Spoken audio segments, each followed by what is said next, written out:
Okay, for the next part of this, I'll be cutting two 11.5 inch sections of the smaller PVC that goes inside the large PVC. So I'll do that now and get all my cutting out of the way.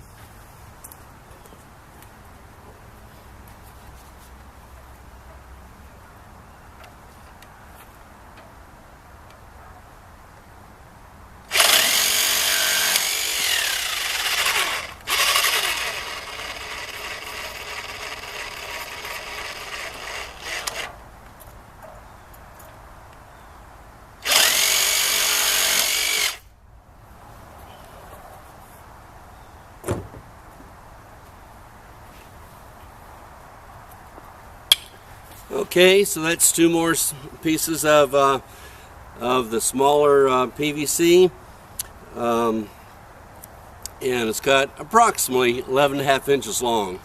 As you can see, I'm not a craftsman. For what I'm doing now, it's not real important to be true or have clean cuts.